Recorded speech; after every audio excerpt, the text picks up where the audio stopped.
Hey everybody, it's Gangly. I'm here at the Riot Games campus to talk to some of the TFT developers about the brand new set, Runeterra Reforged. Let's take a look at what the devs have to say about the new set. Let's talk with Sam, a game designer on TFT, to talk about region portals, the new set mechanic in Runeterra Reforged, which I heard is replacing the opening carousel. Yep, you heard right. In Runeterra Reforged, we're going to be replacing the opening carousel with instead a series of 3 region portals. Players are going to be able to decide for themselves which region they want to vote for, and based on the vote, the entire lobby is going to head to the same region of Runeterra. Can we expect that different regions are going to be affecting the game in a similar way? So each region's mechanics are based upon actual characteristics of that region. For example, Noxus, which is known for its military prowess, is going to be a region where your battle tactics are tested and you're asked to use your positioning acumen to make the most out of that particular region's effects. But Zaun, for example, with its Chem Barons, is going to be focused on making money and how we can ask you in different ways to use your money in order to win the game.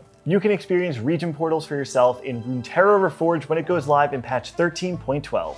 Let's talk about Legends, a brand new mechanic in Runeterra Reforged with none other than Riot Mort. Mort, tell me about Legends. So Legends are this new system where before the game even starts, you go in and you pick the champion that kind of has the augments you're really excited about. And then when you go into the game, your augments, one of those will be based off the legend you selected. It kind of feels a little bit like you're choosing a play style before you even load into the game. It's not so much that, because a lot of the augments we've chosen for the Legends will still allow you to play any type of comp, but it's more to ensure that there's an augment that you're really excited about and can have a good game based off of. All right, give me your personal favorite legend of the set. Yeah, so I'm a big fan of the Earth Legend because it allows you to get that Tome of Traits early, which I like to use to try to get that 3 Piltover start and get that big T-Hex going and that big cash out, you know, that's always fun for content. Well, you can catch me taking Tom Kench and playing Rich Gets Richer every single game of Runeterra Reforged when it goes live in patch 13.12.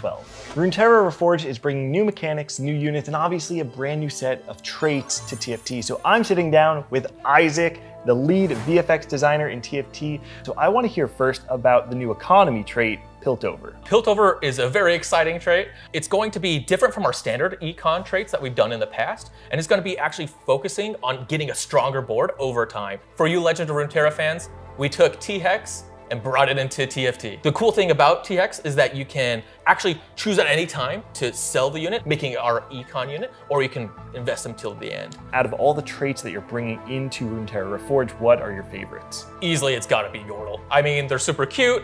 It's gonna be a reroll comp, which I actually love. But this time around, they're gonna get to 4-star. They're gonna be doing new abilities. That early part of the set where you're experiencing all the traits for the first time is one of the most exciting parts of TFT for me, and I cannot wait to experience that in Runeterra Reforged. Some of the new units in Runeterra Reforged are crazy. So let's talk about a couple of them with Giovanni, one of the champion designers in TFT. Where do you want to start? I'd love to start with Ahri. Most sets in the past, we've had a quintessential big boom caster. This time around, we wanted to make Ahri the same sort of thing, but instead go for this 1-2-3 cadence that slowly builds up over time and keeps you on the edge of your seat. So she'll dash around the battlefield, absorbing health from enemies, and eventually culminate in this giant explosion that kind of eradicates the enemy team. It feels like this set is building off of the elements that we've seen in previous TFT sets, which leads me to a legendary unit I'm very excited for, Heimerdinger. Heimerdinger's back, but this time we've really wanted to amplify that Runeterran fantasy where it's all in on his turret. And over time, you'll see different upgrades available to him in the shop, shrink rays, big rockets, and you can combine and mix and match them to make the ultimate turret. This is just a taste of all the amazing champions you'll be able to experience in Runeterra Reforged. I cannot wait to experience all of the novelty that this set is bringing. Make sure to check out Runeterra Reforged when it goes live in patch 13.12.